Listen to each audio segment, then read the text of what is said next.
দণ্ডবোধ জয় শিবচণ্ডী।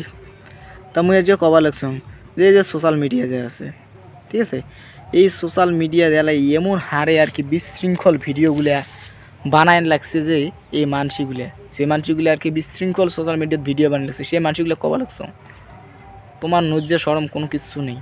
তোমার ভবিষ্যৎ প্রজন্মের কথা ভাবি লাগছেন না। তোমরা শিক্ষা পাইবেন এক সময়। তোমার তো সব সময় বয়সটা সবার সমান থাকে না, ঠিক আছে।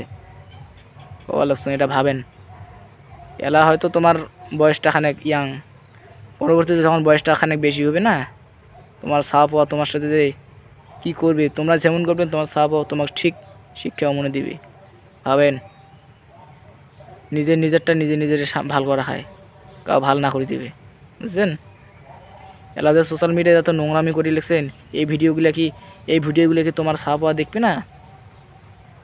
হ্যাঁ, সোশ্যাল মিডিয়া শেষ করে দিয়েছে একেবারে ফালতুগুলো। সোশ্যাল মিডিয়াটা একটা ভাল কাজের জন্য ব্যবহার করো না কেন? ভাল কাজ করো, ভাল কাজ করলে তোমার সবাই সম্মান করবে। আলতু ফালতু সুদ্ধা কাজ করে মোর মুখ দেওয়া তো খারাপ কথা বেরিয়ে গেল একটা, ক্ষমা করে দেন, মাফ করে দেন, ভুল হয়ে গেছে মোর। এই সমস্ত ভিডিও দেখার পরে না অটোমেটিকলি আর কি মাথা আর কি রাগ সৃষ্টি হয়, রাগ। এই সমস্ত লোকগুলোর মধ্যে দু চক্ষে দেখির পাং না।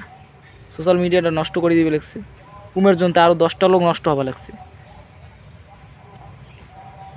এই ভিডিওগুলো না বন্ধ করো খানিক বানা, ঠিক আছে। ভবিষ্যৎ প্রজন্মের কথা ভাবেন, নিজের ভালোর কথা ভাবেন। যখন তোমার খানিক বয়সটা হবে না, তখন তোমার ছাওয়া পাওয়া যে তোমার সাথে কী ব্যবহারটা করবে ভাবেন। তোমার জন্য ছাওয়া পাওয়াগুলো নষ্ট হওয়া লাগছে। এই ছাওয়া পাওয়াগুলো কার জন্য নষ্ট হওয়া লাগছে? তোমার জন্য, তোমারগুলোর জন্য নষ্ট হওয়া লাগছে। এরকম কারো দোষ নাই।